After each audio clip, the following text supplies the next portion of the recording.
This video is sponsored by Raycon.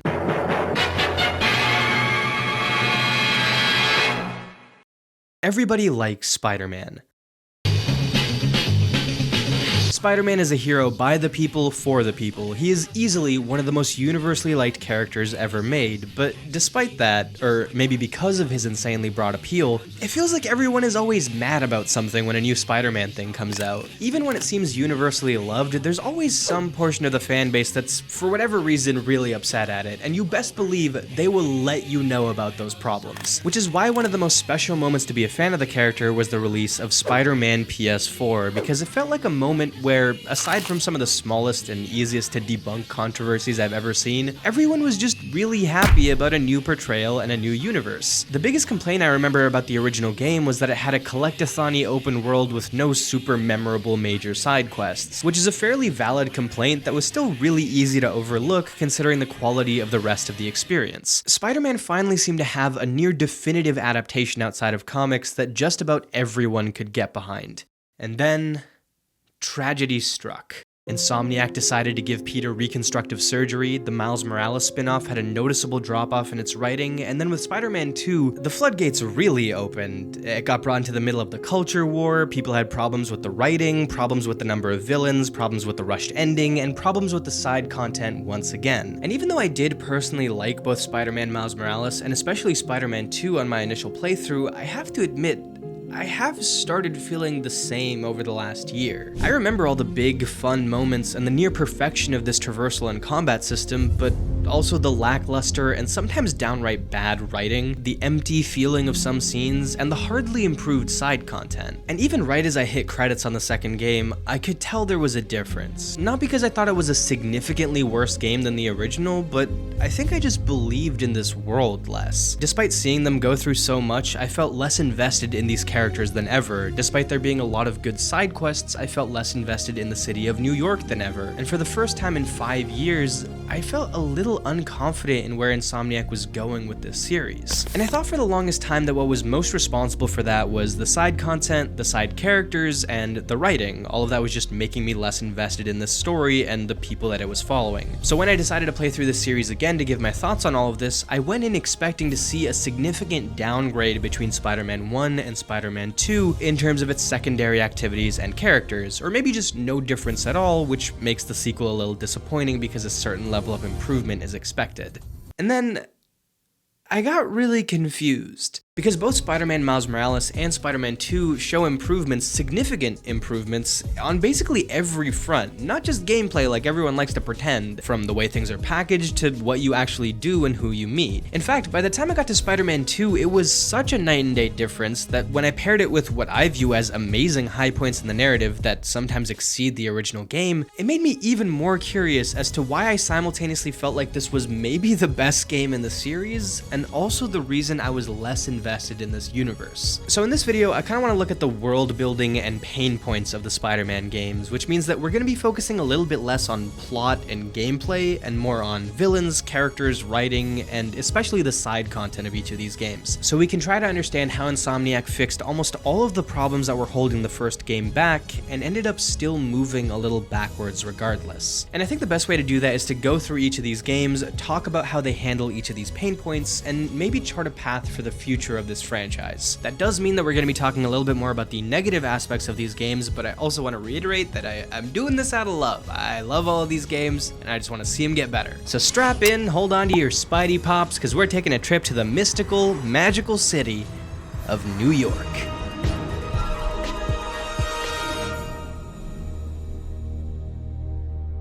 But first, let's check in on a special guest. Hi, it's me, Super Sticky Spider Guy Man. Like most of you know, I have a lot of special gadgets that help me fight giant evildoers. There's my sticky hands, my sticky feet, and of course, my sticky string. But if there's one gadget that I can't leave my home without, it's gotta be my Raycon everyday earbuds. Fighting crime on the streets of New York is scary, but it's also noisy, which is why I love that my Raycons have active noise canceling. That way I don't have to spend all day hearing people cry out for help. My active lifestyle also means that I need earbuds that stay put under high-octane situations. And look, You can't see it, but it's still in there. It's pretty impressive. But maybe my favorite part about Raycon is just how affordable their products are, because I go to school, and school is money. So being able to get high-quality earbuds without breaking the bank is really helpful, especially because I'm currently trying to bail Spider-Cat out of the crippling debt she accrued due to her ongoing lawsuit. Now, Spider-Cat, you're getting in the way of the camera. The everyday earbuds come in different colors, and there's also special protective cases so you can pick whatever suits you best. And if you click the link in my description or go to buyraycon.com/USAD, that you get 20% off your purchase. That's buyraycon.com/ASAD for 20% off your Raycon everyday earbuds. This has been Spider-Cat and Super Sticky Spider Guy, and I approve this message. Insomniac's Marvel's Spider-Man PS4 2018 is a great game that had easy to overlook problems because it was the first crack at the character. Now that we've seen a few sequels though, and it seems like some of these issues have gotten baked into the identity of this series rather than ironed out, it's a little bit easier to pick apart some of the problems. One of the issues I've always kind of had with the first game is the way that it handles a lot of its villains, which is funny because I feel like people complain about this a lot more in the second game, but in my opinion it is way worse here. I do think both Martin Li and Doc Ock are great, well-developed characters. I think they're perfect choices for this game, a lesser known villain with a lot of potential and a highly recognizable one that can permeate throughout the series, but everyone else is just kind of tossed together in a blender. After the amazing opening sequence that has you going toe-to-toe with Wilson Fisk, the game falls into a bit of a rut. The first major story beat from the main narrative that isn't just a bunch of setup doesn't happen until you're like 30% of the way through the game, and until you hit the 60% mark, you're really just fighting random filler villains like Shocker, who's dropped as fast as he's introduced and has no real effect on the narrative. And then for the last third of the game, the villains all of a sudden go into turbo drive. You have multiple encounters with Martin Li, you fight Vulture, Scorpion, Rhino, and Electro 2 at a time. Martin Li basically gets little broed by Otto and falls out of being the main villain right at the end, and then you fight what was always meant to be the true main villain in Doc Ock. Listen, it's not terrible. It's not like fighting the Sinister Six isn't fun, especially as an experienced Spider-Man, but most of these villains get next to no screen time and get reduced to a single mission that comes off like a chore, which is really weird for four of this character's most well-known foes. And I know it's a hot take to say that the sequel handles its villains better, but I at least think that we can admit that this game doesn't handle them great. Despite some of them lacking a lot of presence, I do like the way that all of these villains are set up, with most being at the raft already, and some having existing backstories where they're on parole or at the end of their criminal empire. It establishes this world as one that Spider-Man's been in for a while and has already seen its fair share of ups and downs. I think this was a really great choice, but it's also one that creates a bit of a problem, where Spider-Man himself has been operating for around a decade at this point and has more experience than probably all of the live-action Spider-Mans we've seen combined. But this is also the first time we get to meet this version of Spider-Man, which means that in the second game, when he considers retirement, it makes sense for the character, but for us it feels like he just got here. But I'm getting ahead of myself again. For the first game, I feel like they do a very good job at creating a lived-in universe through these villains. It's just that I feel like they're overshadowed often by Martin Li and Doc Ock. The characterization of Peter and his supporting cast is really great in this game, though. It's a little sluggish on a replay because you forget how much time is spent dicking around in Otto's lab and Feast, and just how numerous the Miles and MJ stealth sections are, but I like how they take their time to establish these characters, and I think especially Peter, MJ, and Aunt May are great. I've never really understood the MJ hate in this game outside of her admittedly boring stealth sections. As a character, I feel like she's definitely a little impulsive and is clearly biting off more than she can chew, but I think they explain her frustration well, and I see a lot of her kind of inadvisable and dangerous behavior to be more of a product of feeling inadequate or babied by Peter, more than it is like rational behavior that you're supposed to be completely on board with. I really like seeing both sides of this argument between Peter and MJ because I feel like I understand how they both feel, why they have conflicting views on it, and how both of them are kind of being stubborn and crossing the line to a degree. I think it comes off like a realistic, interesting dynamic that treats the audience like adults. Remember that for later, by the way. I don't always agree with MJ in this game, but I do like her character. Peter kind of speaks for himself. I don't want to go too deep into this because it's so over-discussed at this point, but I think they found the perfect balance of making him seem like somebody who has this whole Spider-Man thing figured out, but he still hasn't given the proper time of day to the Peter Parker side of things. He's mature, but maybe not as mature as he should be at this point, and he has to struggle to do the right thing in a world that's being unfairly cruel to him. It's my favorite version of Peter in any non-comic medium, and it's honestly not even that close. One character that I really don't love, though, is Miles Morales. First of all, I feel like he's a little bit big and weirdly proportioned for somebody who's supposed to be 15 here, and that always throws me off with any like teenage character when they act the age that they are on paper but look like they're about 5 years older. He also has certain mannerisms and like, I don't know, maybe mocap issues that make him constantly look like he's walking around with those inflatable muscles from SpongeBob. But I don't know, there's something really weird about his physicality here. Outside of that, I feel like I just don't get much sense for his character in this game, except for the fact that he's a swell fella who likes to help people and is a little nerdy and dorky. And spoiler alert, they still haven't found out how to work with his character in any of these games. One thing I do like though is his kind of long-term reaction to his father's death. Like obviously he's very broken up when it happens, but he snaps at Peter a little bit at the funeral without being a total ass, obviously. Like, he just seems like he's lashing out. His mom essentially has to force him to go to feast and volunteer, and he's rejecting counseling. I like seeing the side of him that's still struggling to figure things out and sometimes has unhealthy coping mechanisms that he slowly has to learn and improve on. It's good groundwork for his character, even though I don't think he has a ton of personality here, and it's something that I think is sorely missing from the later games. I don't feel like the writing here is like genre defining or anything, but I do like the complexity and nuances in the storytelling. This feels like an actual group of people that can be goofy and dorky and optimistic without seeming like an after-school special. So with good core cast dynamics and good main villains, even if I stand by the fact that this game kind of speed runs through its villains way too fast, it's no wonder this game became so beloved for its fantastic portrayal of the Spider-Man characters and mythos. Its portrayal of New York, on the other hand, is flatter than my ass. The actual recreation of the city and architecture is great, of course, but the game's attempts to make you feel invested in the city and the people in it do not end in the results they probably wanted. I remember a huge part of the marketing of this first game was the claim that it was going to represent every aspect of being Spider-Man. That means the high-flying heroics, of course, but also having to deal with the tangled web of Peter Parker's life, which leads to missions where you have to do things like tracking down your belongings after you get evicted. It also means that you act as the friendly neighborhood Spider-Man, who's just as likely to stop the city from being incinerated as he is to help a kid with his homework. And it's very clear that Insomniac really wanted to show this in action, not only making you feel more connected to New York by taking pictures of its landmarks, but centering most of its side content around helping random people off the street. The only issue is that none of these people are remotely interesting to talk to, and almost everything you do, whether it's associated with NPCs or not, is completely pointless. The side content in this game, in my opinion, shows a strong understanding of the character of Spider-Man, but a fundamental misunderstanding of why players care about open world content. Because yes, Spider-Man is the type of guy to help somebody off the street without knowing anything about them. He doesn't need a deep personal connection to care about his community, but me, guy with plastic game controller,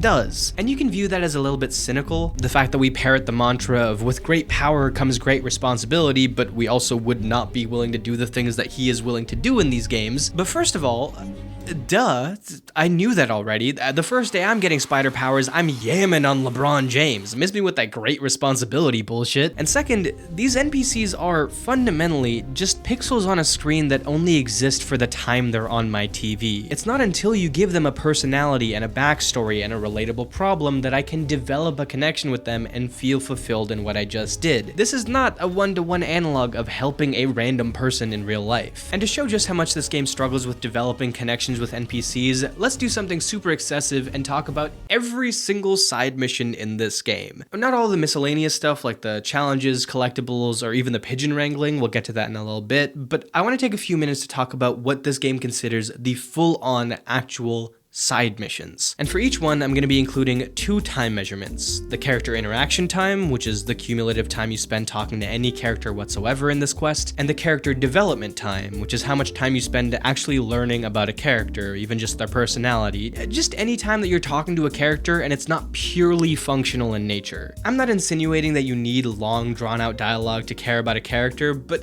let's just look at these numbers and make some conclusions from there. The first side mission is The Network is Down, a mission where a tower tech, who's only ever referred to as Tower Tech, tells you a bunch of towers have been hacked and you should go and get rid of the jammers. You go to 3 locations, punch some people, remove the jammers, punch more people doing illegal business down by the docks, the tower tech says thank you, and that's the quest. Overall, between the introduction and some calls throughout this mission, the character interaction time is 65 seconds and the character development time is a whopping 0. Next is storming the castle, where a birdwatcher tells you about some illegal activities that are happening in a park. You beat some guys up, grab the flash drive, track down a pigeon that stole that flash drive, and realize you need to fight a bunch of people within a time limit to stop a massive cyber attack. You punch these guys too, but then they come after the birdwatcher because they saw her looking at them through her binoculars. You go back to her, punch more guys, and the mission ends. You could probably tell from that description that this mission has a lot more twists and turns than the last one. The pigeon chase especially gives it an extra dimension, but it is one that's kind of recycled material from elsewhere in the game, and it does have much better character time metrics. About a minute and a half for the total interaction time, and a solid minute for development. You actually learn this girl's name, she gives you a bunch of information about birds, including the pigeon that you're chasing, and you walk away with a good, if basic, sense of the kind of person she is. Spider-Man PI has you following a woman's shady husband because she thinks he's involved in illegal activities. This mission is mainly trailing cars and trains as well as taking some photos until you realize that the husband is essentially being set up and blackmailed. It's got similar metrics to the last mission, 80 and 60 seconds respectively for CIT and CDT, but the development is less about learning about the characteristics of the people involved and more just the relationship dynamics between a bunch of people you don't really know or care about. Spider-Man sees you getting thanked by a ton of people for things you didn't do and you asking where to head next to find your impersonator. It's just a big wild goose chase with a bunch of super quick interactions and a forensic puzzle in the middle, leading to you running into a guy who's been trying to help people while dressed up as Spider-Man. The roughly 2 minutes of total interactions between everyone involved here is mainly just to send you from place to place, but you interact enough with the imposter in the end, including for a bit during combat, to get about 60 seconds of development. And I'll actually double that because a large portion of this quest is wondering who the imposter is and what their motives are, which I feel like is part of the development. Next we have everyone's favorite side mission, Internet Famous, which introduces us to the character of Screwball. This is one of the fastest missions overall, with you taking a bunch of pictures of QR codes at different angles and then getting into a fist fight at the end, with Screwball sort of being in your ear about it the whole time. I clocked almost 3 full minutes of interaction time, and I'd say that most of that, about 2.5 minutes, doubles as development time because even though Screwball is usually just telling you information about the victim and the next location, she's doing so with her very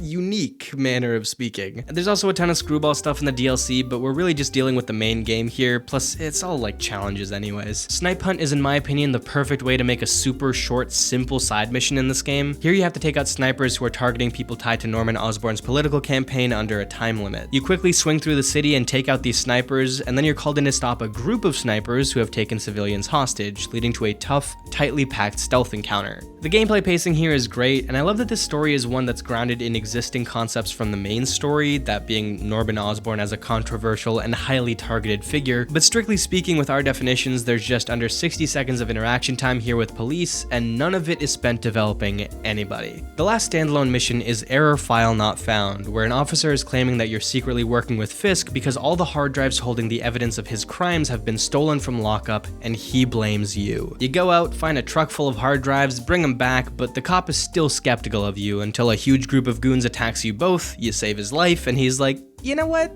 You're actually alright. There's about 50 seconds of interaction time here, and I'd say like 25 seconds of any real character work. And finally, we have the 3-part side missions for Tombstone, which is kind of this game's only big, full-on story-based side objective. Despite that, Tombstone, or any other actual character, barely shows up in this mission until it's time for the final battle. Fighting Tombstone is a long process. I mean, seriously, this goes on forever. If you add all 3 side missions up, this single boss fight is over 40% of the runtime, which is insane. The missions are also pretty disappointing from a gameplay point of view. It's straight up like a glorified car chase random crime, then a single large encounter, and then this repetitive boss fight, which is pretty lackluster for what's meant to be the one big blowout side mission. The character interaction time barely scrapes a minute outside of the in-fight banter, with only 1 or 2 sentences that have anything to do with the character of Tombstone. That means on average between these 3 missions, there's like 20 seconds of interaction time each and maybe 5 seconds of development time. So, what does that all tell us? Well, first of all, we see that the average amount of time that a mission will have you spending interacting with a character is just over 60 seconds, with about 40 of those seconds being spent actually developing the character. If we ignore the 2 major outliers in Screwball and the imposter Spider-Man, that average drops down to about 20 seconds each for development time, which is, fun fact, about how long it's taken for me to explain these averages. Now, obviously, there are some flaws with this kind of measurement system. For starters, the amount you care about a character isn't always directly tied to the amount of time you spend with them. There's a famous story often attributed to Ernest Hemingway, but likely preceding even him, that goes, "For sale, baby shoes, never worn." That's it, it's a 6-word story. But the beauty of the sentence is that it implies a much larger, sadder story once you think about why somebody would buy baby shoes in the first place, and then why they would resell them without them ever being used. So clearly, the length of a story isn't always directly tied to its impact, and I don't want to make the case that just because these characters have 30 seconds of development time, that these missions are forgettable off of that metric alone. Also, this list is missing some characters like Taskmaster and Howard because they don't have standard side missions associated with them. But generally speaking, this is not a lot of time to spend with the people of New York in a game that's trying to get you to connect with the people of New York, particularly when each of these interactions are served as an afterthought. You can tell Insomniac doesn't have the most confidence in their character work here because they always shoehorn in random combat encounters into these quests in the weirdest ways. Some of these missions just don't need action or stealth whatsoever, but they have them anyways, and I would argue that takes away from the personal, friendly neighborhood idea and makes the small problems feel unimportant if they're not accompanied by a bunch of fighting. A lot of the time, the gameplay of these quests are also just remixed and strung together versions of the game's random crimes, which are infinite and repetitive as is, so most of these missions are strung together by a prayer, with no real compelling interactions and no unique gameplay moments or even premises. Listen, I don't expect you to reinvent the wheel for side content, but when the only thing separating an official side mission from the basic, ignorable, simulation-y crimes around the city is some robotic character that I feel nothing for, it leads to some very unmemorable quests. I think it's a little damning that the main goal of these missions was to make you feel like you're connecting to the people of New York and helping out the little guy, and I guarantee the majority of people watching this would not be able to name a single quest giver outside of Howard. I mean, how is it even possible that I've played this game 7 times and have zero recollection of Philip Chang? That's right, idiots, I didn't talk about every single side quest in this game earlier. In fact, I left out 5 entire missions that are all tied to this dude, who has some super high-tech facial recognition software, and I don't think before this video I would have been able to tell you his name if the lives of the entirety of the United States of America and half of Switzerland were in the balance, despite the fact that he has 5 missions in the game. In total, the runtime of these missions is actually longer than the Tombstone missions, and they all follow the same basic formula. Philip gives you a person's last known location, you go out and find them, and then you beat some people up to free the missing person who's been brainwashed by Martin Lee. Despite having, I say again, 5 missions in this game, the total amount of time you spend interacting with Philip is 2 minutes, and you learn exactly 2 things about him. His name is Philip, and he developed this software for his thesis project. I think Philip is a perfect example of a character who was primed for a larger role in the series, and instead was let down by his character writing being purely utilitarian. And on the flip side, I don't think it's surprising that the game's most memorable side character, who I've mentioned a few times now, Howard, has an initial interaction time that lasts literally as long as your total interaction with the average side character, with him also chiming in every once in a while to talk about the specific pigeon you're chasing, their names, and their personality. On top of that, he just has a very unique problem and a very kind way of speaking. That's really all it takes to get me on board. And I like that this mission is really just simple pigeon wrangling. It's fairly engaging, but has nothing too action-packed for no reason, and it makes for easily the most memorable side objective in the entire game. Now compare that to something like Harry's research facilities, which always go from, hey, the pollution in this area might be a little bit high, to, oh my god, if I don't swing through that smoke cloud right now, it could wipe out the state of Wisconsin. Most of these missions have you doing really boring tasks like fixing Times Square billboards, running through smoke, and fixing water leaks. And the funny thing is, if they put all of these into a different context, I might have actually liked how silly and simple they are. Like, if some grandma told me that she was having water problems and couldn't fix it because her daughter was away, and I went out and saw I needed to fix these leaks, and then as a reward she like knit me a little Spider-Man plushie or something, I'd love doing this. That's a really nice Spider-Man gesture and a character with a simple but meaningful interaction with you. But when I'm doing it for stock image guy, and for some reason if I don't fix the leaks, the world's gonna end or something, it just feels off. And that's exacerbated even further with how many collectibles and busy work objectives there are in this game. These really contribute to the world feeling more like a cardboard cutout, a big AR playground, rather than a real place a lot of the time. While Taskmaster challenges aren't exactly collectibles, they are also busy work, which is proven by how endlessly repetitive they are and how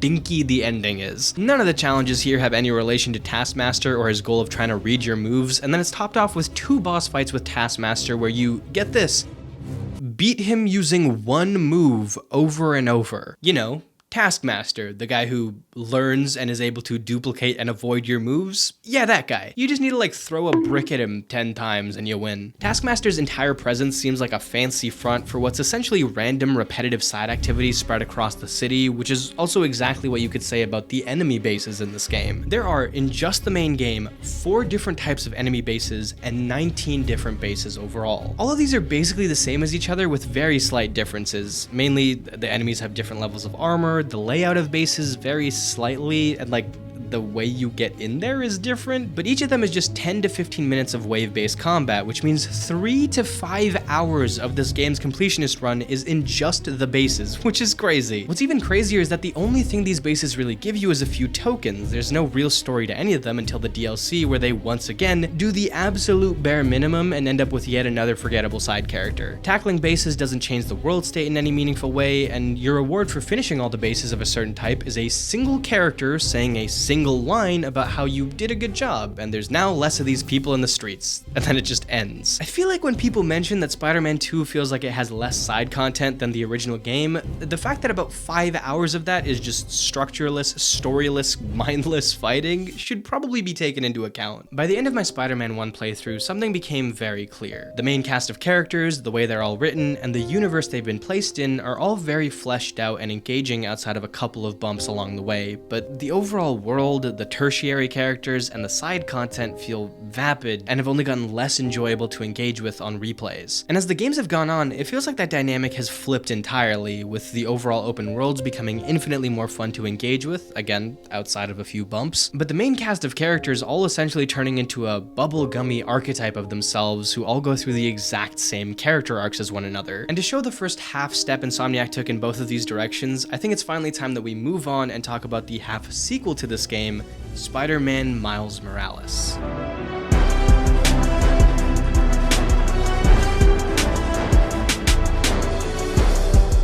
Dude, I need a haircut for real. It's getting ridiculous. So with this game being the shortest of the 3 experiences and also being more of a standalone expansion than anything, this section is going to be a little bit shorter than the other 2, but I do think it's worth looking into the differences that Miles Morales makes compared to the first game, because you can really see where Insomniac was able to improve and where they started to lose a bit of quality control. Let's start with the villains again, which I think having Rhino open this game is super fun. This chase around the city at Christmas time is arguably an even better opener than the one in the OG game, but Rhino is really just a minor villain here. Simon Krieger is fine, he's smarmy and over-the-top evil, which is kind of hokey and fun, but in a framework where most of the villains are both evil, conniving sons of bitches and wild, super-powered giga freaks, he's just not that interesting. The Prowler isn't really a villain here. I really wish this game hadn't been so toothless off the bat with him and immediately put him into the secretly good guy path of redemption pipeline, because then he's just like a really boring anti-hero. And then there's Finn, who is probably the worst character in any of the Spider-Man games. Her plan makes no sense. She's got rocks for brains. If she literally spent 15 seconds talking to Miles, there's absolutely no conflict, and she does my favorite thing, where she acts like a crazy terrorist who doesn't care about the people she employs, but then the narrative still portrays her as like sympathetic and kind of having a point. You've got to do better, Senator. Alright. One thing I do like about her arc though is that after the game ends, Miles calls his mom about his conflicting opinions on Finn, saying that she sacrificed herself to save everyone, but her stubbornness is also what put them all in danger to begin with, even if he does understand why she wound up in that emotional place. And his mom responds by telling him that people are messy. They sometimes do things that we find hard to understand or forgive, but we don't need to make judgments on their lives or on their deaths. We just need to remember the reason they're important to us. And I think the reason this scene stands out to me so much is because it feels like the first time that characters are talking about complex and emotionally gray ideas in this game. Too bad it's literally after the story ends. Most of this story is just written a little childishly, and that kind of makes sense because these characters are still technically children, but they're also children who had to grow up very fast. So when it feels like the main villain is essentially throwing a temper tantrum, it doesn't feel like a kid who's overreacting, it feels like somebody almost being intentionally stupid to maintain conflict. But maybe the bigger problem comes from when characters are all happy and together, because they have this weird, stilted, over-enunciated way of talking. Like the dinner scene scene in this game feels like it was just the result of one pass-through in the writer's room where they were just kind of riffing on the basic idea. I just don't buy that any of these characters actually care about each other. It kind of feels like they all just met. I actually wrote down in my notes that the mocapping feels like it's been hit hard by COVID, and maybe these actors straight up weren't in the same room most of the time. But considering when this game released, most of its scenes were probably finished before lockdown had much of an effect, so I don't know. Characters' emotions become much more binary in this game. The good guys are always overly good and make no bad decisions, and the bad guys are always mean and stick their fingers in their ear and go, la la la la, I'm not listening. And nowhere is that black and white characterization seen better than with Miles himself, who definitely is still learning the ropes of being Spider-Man, but that struggle is almost entirely in being able to physically handle the burden that's been placed on him. In every emotionally tough situation he's faced with, he does the right thing instantly, to the point that having an uncle who's a supervillain doesn't even seem like an inconvenience. He just goes, no, Unc, you always have the choice to be good. And Uncle Aaron's just like, shit, I never thought about it like that. And obviously the argument against this would be, hey, Miles does go through legitimate trauma and difficult decisions with his best friend being the main bad guy and dying in the end. But that conflict also just boils down to Miles saying, no, Finn, you always have the choice to be good. And Finn guzzling down extra stupid sauce to remain impervious to his totally valid points. When Miles does struggle with something like living up to Peter, the game always mentions this very fleetingly, and the next time it's addressed, he's essentially overcome his problem already, and he comes off a little inauthentic with how infallible he can be. I also feel like the people at Insomniac watched Into the Spider-Verse one too many times, because it feels like the character they set up in the first game, as dull as he was, is colliding head-on with the character he is in that movie, and it's just creating a dude who has a ton of personality traits, but no actual personality. Now, to address something that I feel like I've seen online a lot of people mention the fact that Insomniac writes him how a middle-aged suburban white dude would imagine an African-American teenager to be, and that feels a little bit harsh. I don't feel completely comfortable passing judgment on that, specifically because, first of all, they have writing consultants who have similar backgrounds to Miles, so it's not just a bunch of old white dudes behind this. And second, as you could probably tell, I'm one of the Browns. Like Indian or Arab or something. I don't know. They forgot to give me a tag when they sent me over. So I don't feel like I'm an expert on this. I also feel like a lot of people saying this are acting like there's only one way for somebody of a certain culture to speak, and that feels kind of stupid. But what I will say is that when Miles talks about things that he's supposedly interested in, it sounds very inauthentic. Never does it actually seem like he likes music or music production, we're just constantly told that he does. And it doesn't help that Insomniac keeps strapping him with like the most awkward or dog shit beats of all time when he's shown doing anything musical. Even worse than that though is when him or other characters are talking about basketball, because it doesn't sound like whoever's writing it even knows what a basketball is. Remember when we played ball here in the summers? Your uncle showed you how to take it to the rack.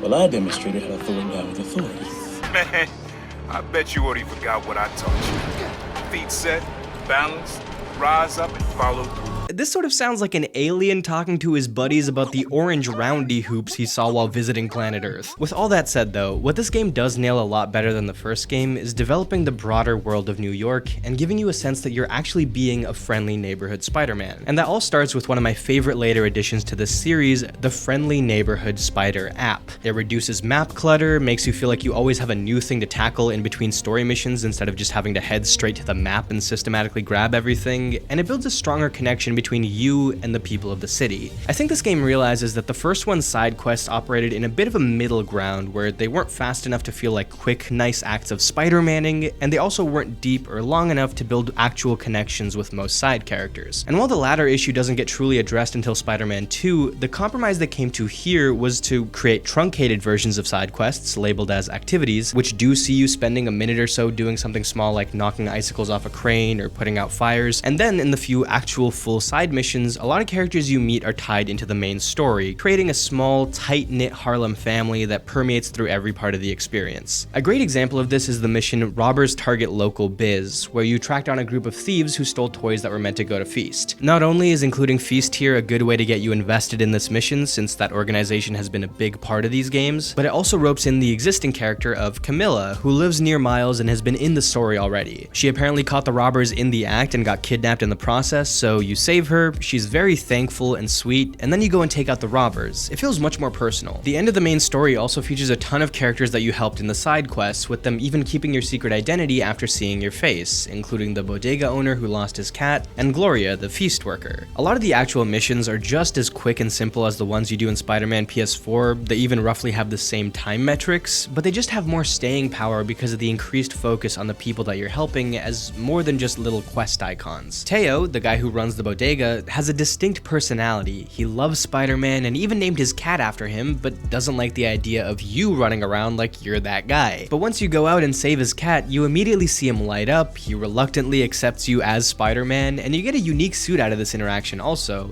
Not to mention, Teo's bodega is treated like a bit of a landmark when Ganke and Miles discuss where to meet up at the end of the game. Now, do you remember that side mission I was talking about in the first game where there was somebody who also doubted Spider-Man, but by the end eventually came around to him? Do you remember his name? It's Police Officer. There's also thankfully way less hideouts in this game, and instead of being distinctly wave-based, they're just huge areas with tons of enemies as is, which makes stealth a much more satisfying approach because you don't automatically get detected at the end of the first wave. They're still lacking story and relevant long-term impact, but at least they're not an absolute chore. I even give credit to the Prowler side mission for sprinkling in so many anecdotes of Aaron Davis and his brother, along with being a decent idea for a collectible-esque side objective. It's just the beat at the end. I can't take it seriously. But there are still things that feel phoned in here. Caches are so basic and boring that in the next game they don't even mark them or make them worthy of being a real collectible, they're just kind of there. The challenges are still kind of hacked together, although using them as a training exercise is a pretty decent excuse, and Peter's pretty funny in all the voiceovers. And I have no idea why this kid has so many time capsules. You know, you can like go home and play video games or something, right? Why is making time capsules such a consistent hobby of yours? But I do really like the final endgame scavenger hunt mission from his dad, and I wish the other games would have unique side missions like this specifically for after you wrap up the main story. I do still feel like Miles Morales is overall my least favorite of the three experiences, mainly because its improvements are just incremental, it's got a lot less content, and it has by far the weakest narrative, but I do think it shows improvement in areas outside of just the gameplay, especially in fleshing out the world outside of our main cast. This was really just an expansion though, and with Spider-Man 2, Insomniac was really looking to make more of a statement, prepared to show everybody just how much they'd managed to improve on their formula over the years. But in systematically trying to address every single one of the previous game's problems, I feel like they lost a little bit of what made it so good to begin with.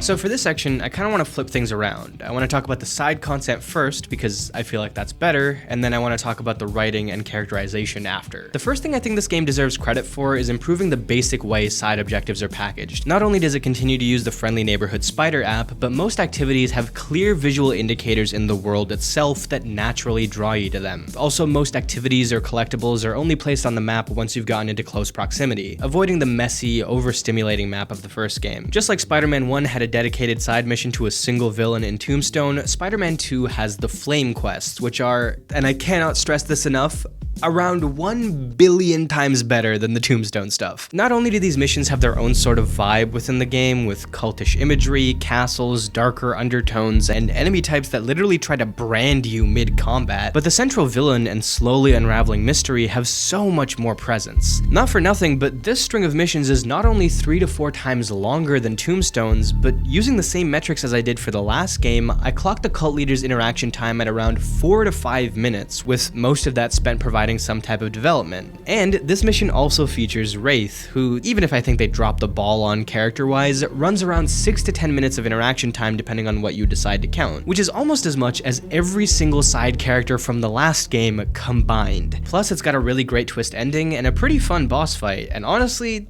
I'm not afraid to say it after playing these back to back, I think this single group of side missions by itself is better than the entirety of Spider-Man 1's side content put together. There's also a few missions in this game that highlight the regular people of New York a whole lot better, like the activity that has you helping a guy to the hospital who got injured trying to light fireworks in honor of his deceased brother. You end up not only taking out the people who gave them the faulty merchandise, but also putting on an impromptu fireworks show in their brother's name. That's pretty sweet, honestly, as is this highly under-discussed side quest that I love called Monster in Queens. To set up this side mission, a blind lady tells Spider-Man that she thinks there's a monster near her house, and when you look into it, you do see some pretty weird monstrous residue all over the place. Turns out, the monster is a stray hunter dog that showed loyalty to its owner but crossed paths with the other hunters, so you and Genki overload him with dog training videos, you go for a little surf, protect him from the hunters, and bring him back to the old lady to act as a guide animal, which she mentioned she needed earlier but couldn't get due to her allergies. I think this quest is really wholesome, it's unique, it's pretty quick, and it has some standout gameplay moments. Some of this game's best missions don't even have any fighting or stealth whatsoever, like the mission where you have to track down Grandpa Earl and just have a chat with him about his life, with him telling you that he knows his time is almost up. I really like this mission, although I have to admit that the voice acting does bug me a little, cause it definitely sounds like a much younger dude trying desperately to sound old and doing kind of a mediocre job. But hands down the best mission in this game is the one where you reconnect with Howard. It starts off with you just sitting with him as he tells you about the many hardships he's faced over the course of his life, and eventually he asks you to take his pigeons somewhere where they can be free and happy. You can tell there's something off about the interaction and his tonality, but you decide to take the pigeons up north, and as you do, you experience easily the most serene and beautiful auditory and visual experience these games have ever put together. It's so peaceful yet so subtly sad, and as Peter cheerfully gets close to his destination, a spot by his house where him and Harry used to hang out when they were kids, Howard calls him and says, "Not many folks have been kind to me in my life."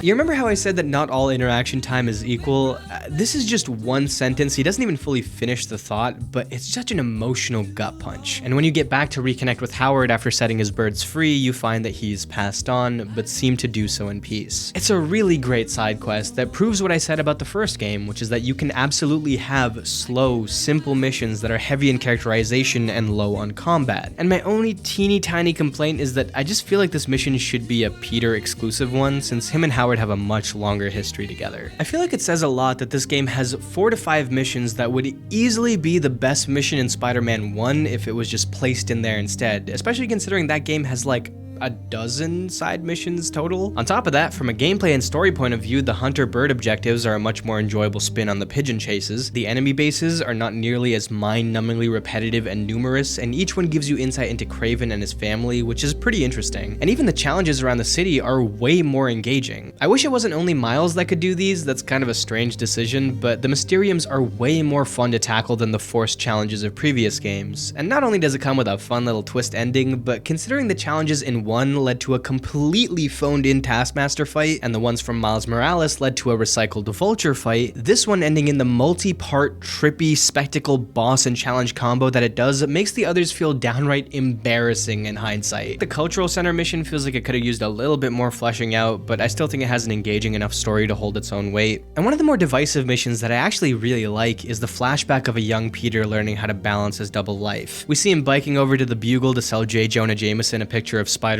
for some petty cash as he witnesses a mugging on the way. And while what you're doing gameplay-wise isn't the most interesting, I really like the change of pace. Fighting as an unmasked Peter is pretty fun, and the writing in this section is great. It's honestly some of the best in the whole game. There are definitely still a couple of half-baked side objectives in this game though. The spider bots are functionally the same as the first game's backpacks, and could have been really cool if they led to an interesting finale, but it's just a total tease here. EMF activities are like a slightly improved version of the research stations that I do appreciate for not being as over-dramatic as the previous game, but now they're just kind of boring, and I'm still just doing them for a bunch of generic scientist people. The Sandman crystal objectives from a gameplay point of view are really tedious, although again, credit for doing more story-wise with your opening villain than what the Fisk hideouts did in 1. Photography objectives have gone from taking pictures of New York's landmarks to pictures of New York's culture. I like the idea, but these are still way too quick to feel like anything besides a chore, and I'm really not the biggest fan of the symbiote nests, especially since this is one of the few objectives that just kind of ends with a single voice line. I also feel like Haley's graffiti mission is just kind of bang average, although it does have some nice sentiment. People flame this mission way too hard. It's like 10 minutes max, and it has really good sound design and some cute, fun little ideas. Anybody who rants endlessly over this mission needs to chill out and have a goddamn Kit Kat, but like,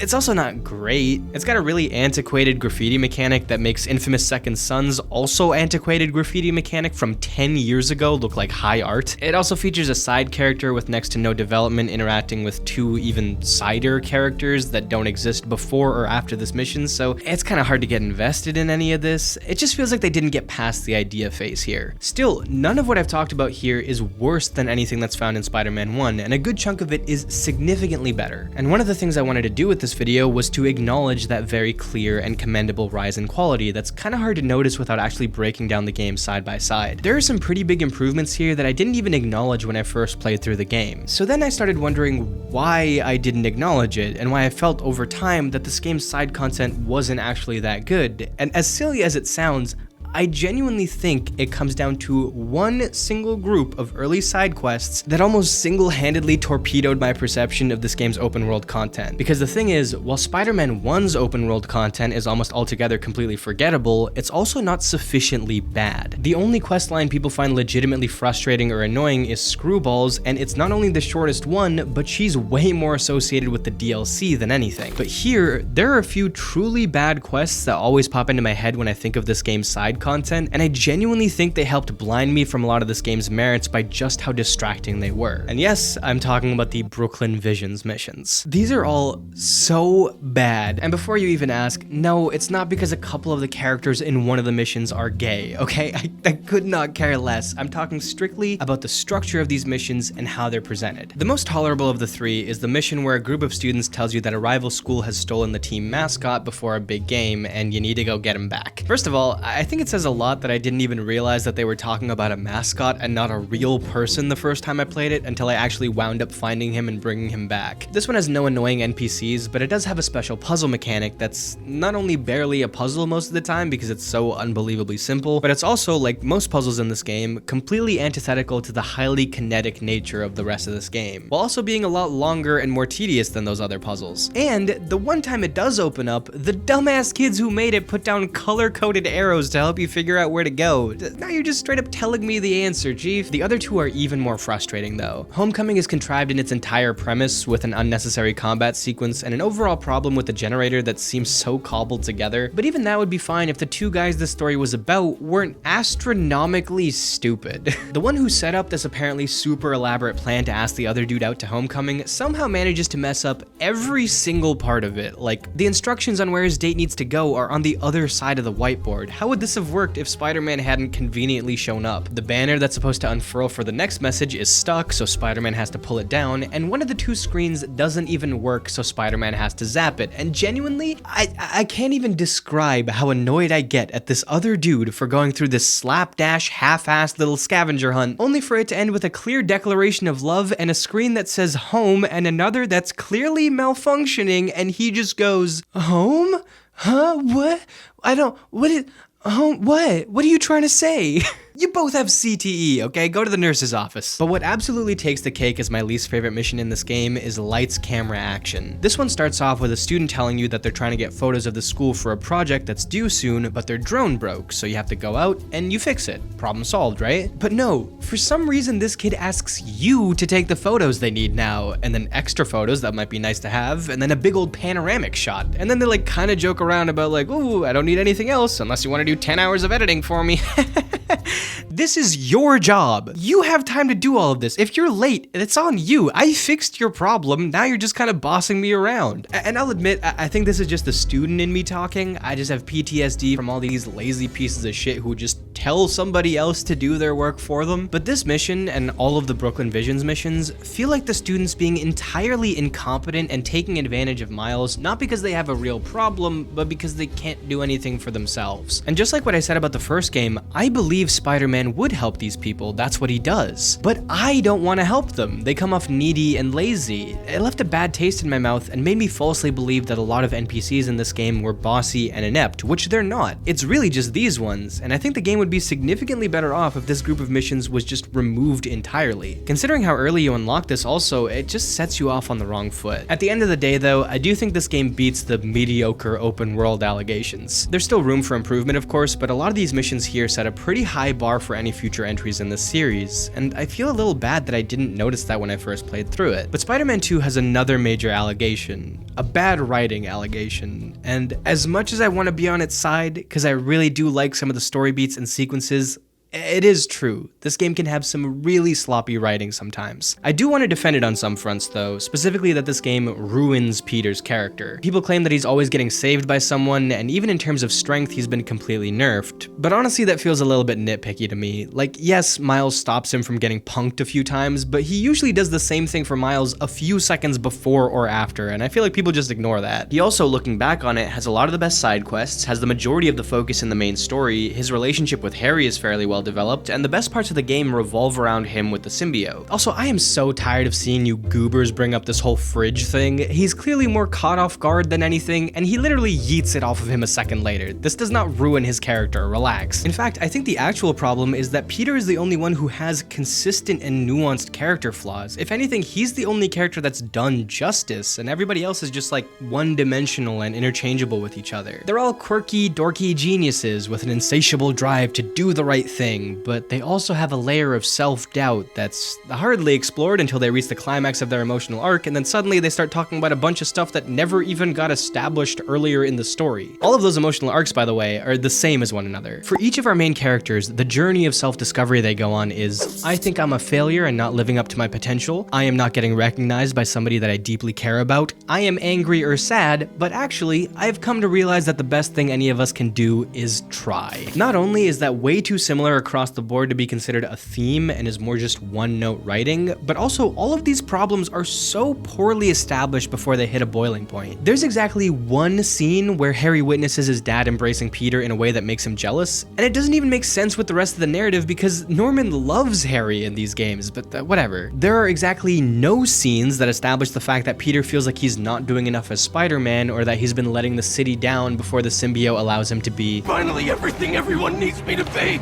The only people that we've ever seen criticize him in these games are J. Jonah Jameson, which is almost always played for laughs, Yuri, who still works with him regardless, and most of this takes place after he gets the symbiote, and Police Officer. Spider-Man 2 and Miles Morales even go out of their way to include the Danicast, which I've always had a problem with because the whole point of Jonah as a character, and in this series, the Jonah podcast, is to act as a foil to our positive perception of Spider-Man. It's a really quick and effective way to show that he's not always embraced, that people have strong opinions against the destruction that he might leave in his wake, which is an interesting thing to consider. And the introduction of the Danicast feels like a foil to that foil. It's a voice in our ear that says, no, you're doing great, yippee, go Spider-Man. We don't need that, we already like Spider-Man. To go back to the emotional arcs though, there's also no scenes whatsoever that establish the fact that Miles feels like he's putting his friends and family in danger, much less anything remotely that would even hint at the fact that he would be letting his mother or his late father down. To the point that it's almost comical when Mr. Negative gives him these visions of his family being disappointed in him. Spider-Man helps people. You just hurt them. All you do is take. You put me in danger. You put Haley in danger. For what? All it's ever done is make me more alone. Put me in more danger. What happened to the boy that I raised? You're a coward. Stay with my family. Those voice lines don't even feel like they belong in the same game as everything else. And despite Peter and MJ's fight at the end being set up as a big emotional moment, this game also shows no scenes outside of when Peter has the symbiote that suggest that he's been completely ignoring MJ and her problems. That is something that's often associated with Peter and MJ's relationship in just every medium, and it's also a part of their conflict in the first game, of course, but they seemingly resolve that. And things appear to be much better on that front at the beginning of this game. The problem that we do see MJ going through in the sequel is that she doesn't see herself as a good or noteworthy writer, which is actually an interesting narrative thread for this character that I wish was the main focus, but when she turns into Scream, her actual focus is how Peter has been ignoring her, which again, isn't established as a problem outside of like the 24 hours that Peter has the symbiote suit. Also, side note, it's absolutely insane to me that she puts out that Spider-Man hit piece the morning after she discovers the symbiote is a sentient beast that literally tried to kill her and is clearly messing with Peter's mind. In what world did you think this was a good idea? So not only are these all kind of repetitive at their core, but I also feel like it's way less impactful when I don't feel like the character is in the emotional place that you're telling me they are. Especially Miles. He has this moment here where he says he can't forgive Lee, but he also can't hold on to this hate any longer, and while I like this moment, it doesn't hit nearly as hard as it should because he only shows a very tame version of that hatred in this game. There's only a single sequence where he kind of lapses or gets tunnel vision with wanting to punish Martin Lee, but it's like a a split second, and then the rest of their interactions is just Miles telling him, "No, Martin, you always have the choice to be good." And Martin Lee saying, "Shit, I never thought about it that way." I think one of the core issues is that they really want the symbiote to be this big, mean sludge that makes you act mean, when it's always been way more effective at bringing the darker sides of somebody's personality to light. In this story, characters will be the ultimate form of good and kind without the suit, and absolute dirtbags with it. And it makes it less of an emotional exploration of the human psyche and how our doubts and insecurities can be dangerous if we give them too much power, and just black suit bad, black suit bad,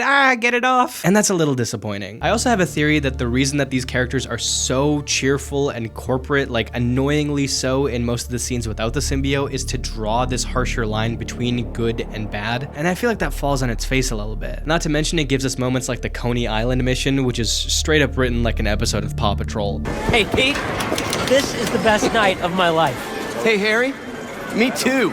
It really sucks because honestly, the second act of this game, when Peter has the suit, is the best stretch of the entire series in my opinion. You unlock some of the best side quests, get some of the most engaging scenes of the game, seeing the suit from MJ's perspective is awesome and terrifying. All of the lizard stuff is peak cinema. There's a great story in here, I just feel like it's talking down to me. Anyways, that was my little writing rant. Let's talk about where this series goes from here.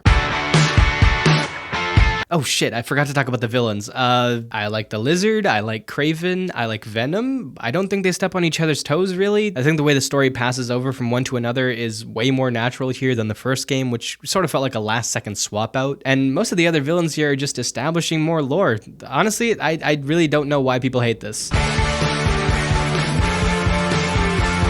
So, okay, I've spent the last little bit talking about some of this game's problems, even though I stand by the fact that I do really like it, but what do I actually want to see change going forward? First of all, I want to see characters develop to be a lot more distinct from one another, with flaws that have actual consequences. I especially want to see this for Miles, who I feel like is way too often treated with baby gloves in this series. A great example is when he's trying to apply for a scholarship at school and has to leave early to go save someone. Unlike what you see in other Spider-Man media, where Peter or Miles' responsibilities makes their personal life way more difficult, here he gets rewarded with a personal call with a recruiter, spends the whole call whispering or yelling because of the situation he's in, and spitting out some of the most generic, hardly relevant to a goddamn scholarship answers you could probably think of. Can you tell me about what's important to you in life? Being reliable, trustworthy, someone people can depend on.